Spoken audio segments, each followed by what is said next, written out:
Hello, friends. We are back again and with another huge case. So, an e-commerce company operates a highly scalable web applications that relies on Aurora database. As their user multiply, they have noticed that the read replica struggles to keep up with the increasing read traffic, leading to performance bottleneck during the peak period. So, as a architect, we have to do the following. We'll address the issues with the most cost-effective solution. There are certain way to achieve these solutions. So first we check the background of the Amazon Aurora. It's a cloud-based relational database service that provides better performance and reliability for database workload. So it is highly available and scalable. So making it a great choice for businesses of any size. So one of the key features of Aurora is a Aurora auto scaling, so which automatically adjusts the capacity of Aurora database cluster based on the workload. So this means that we don't have to worry about manually adjusting the ability of databases cluster to handle changes of demand.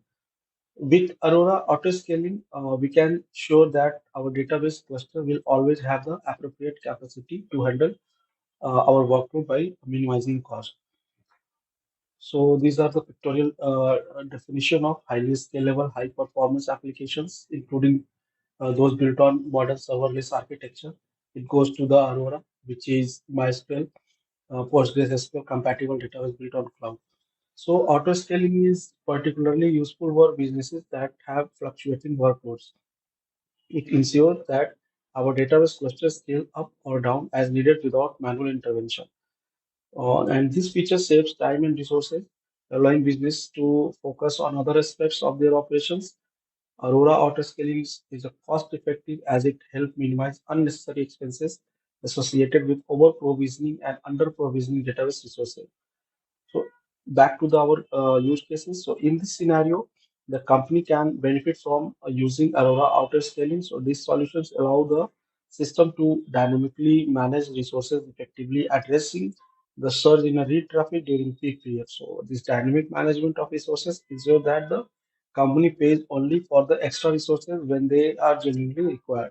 So here is the best possible solutions like use automatic scaling for Aurora and read replica using Aurora auto scaling.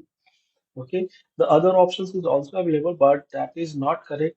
Like increase the size of Aurora DB cluster, so is incorrect because it's not economical to upsize the cluster just to alleviate the bottleneck during peak periods. So a static increase in the DB cluster size results in the constant cost. So regardless of whether your databases resources are being fully utilized during off-peak periods or not. So get back to the next questions.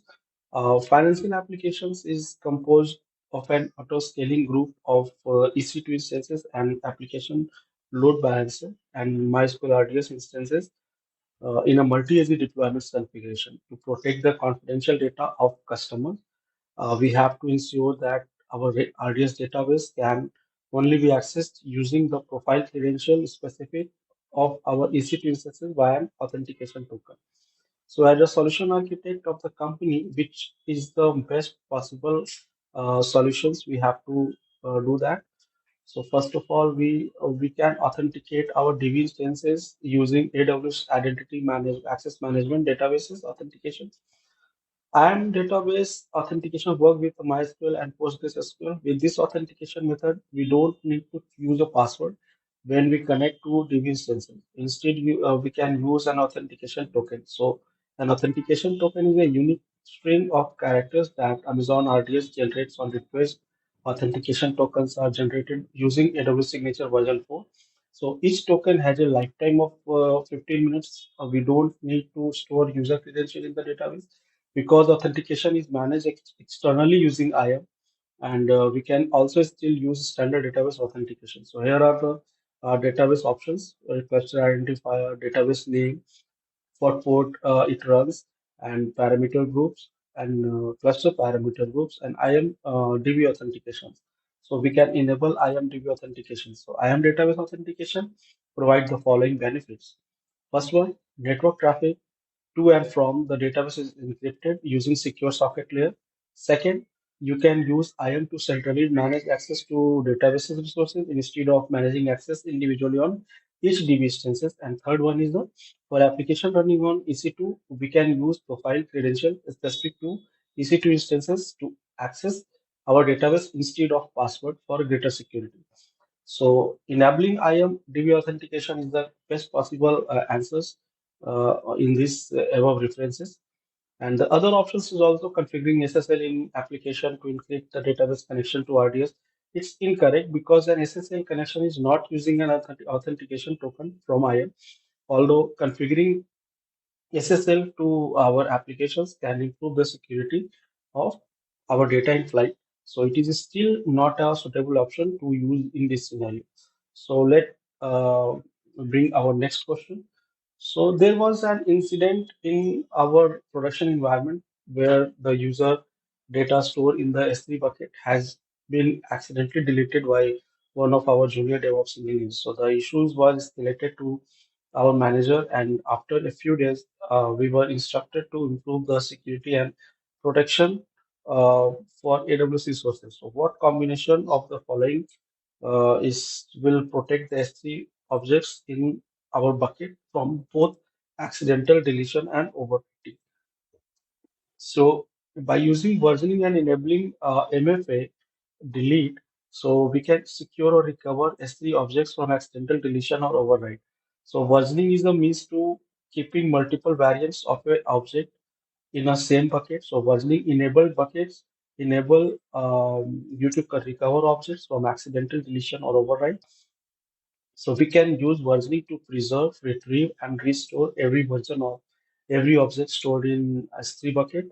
So with versioning, we can easily recover from both unintended user actions and applications failures. So we can also optionally add another layer of security by configuring a bucket to enable MFA delete.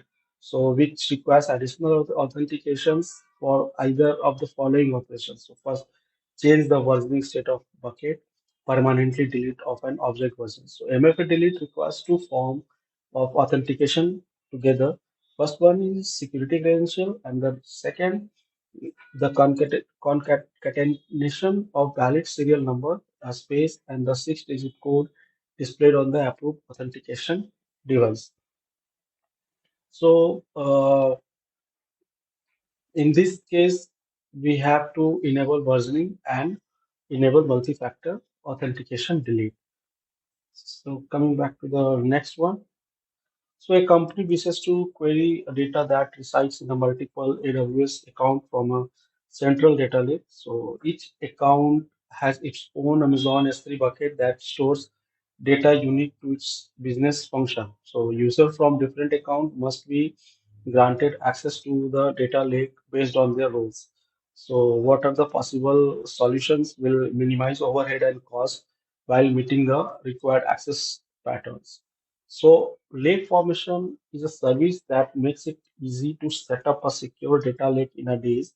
So a data lake is a centralized, curated, and a secured repository that stores all data, both in its original form and prepared for analysis. So a data lake enables to break down data silos and combine different types of analytics to gain insights and guide better business decisions. Okay. So S3 forms the storage layer for a lake formations. If you already use S3, we can typically begin by registering existing S3 buckets that contain data. Lake formation creates new buckets for the data lake and import data into them. AWS always stores this data in account, and only we have to direct access it. So lake formation is integrated with AWS Glue, which we can use to create a data catalog that describes available data sets and their appropriate business application. And lake formation lets you define policies and control data access with simple grant and a revoke permission to data. So red sets at the granular levels. So we can assign permissions to IAM users, role, group, and Active Directory users using federations. So we can specify permission on catalog objects like table and columns rather than on buckets and objects. So the correct possible solutions is like use AWS Lake formations to consolidate data from multiple accounts into a single account. Next use case is like my application that records weather data every minute is deployed in a fleet of EC2 instances, spot EC2 instances, and uses MySQL RDS database instances. Currently, there is only one RDS instance running in one availability zone. So we need to plan to improve the database to ensure high availability by synchronous data replication to another RDS instances. So which of the following performs synchronous data replication in RDS? So when we create or modify DB instances to run a multi-AZ deployment, RDS automatically provision and maintain a synchronous standby replica in a different availability zone. So update our DB instances are synchronously replicated across availability zones to the standby in order to keep both in sync and protect our latest database updates against DB instance failure. So multi-AZ deployments is like synchronous replications, highly durable. Only database engine on primary instance is active. Automated backups are taken from standby. So always span two availability zones within a single region. Database engine version upgrades happen on primary and automatic failover to standby when a problem is detected. And read replicas as synchronous replications, highly scalable. All read replicas are accessible and can be used for read scaling. No backup configured by default can be within a availability zone cross AZ and cross region. Database engine version upgrade and independent from source instance can be manually promoted to a standalone database instance. So RDS DB instances running as a multi-AZ deployment. So is the correct solutions for this above scenario among the options provided because it ensures synchronous data replication and making it correct choice for improving the database highly availability in in this scenario.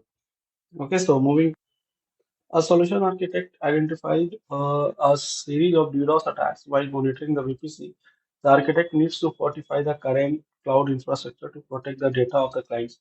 So, which of the following is the most suitable solutions to mitigate these kind of attacks?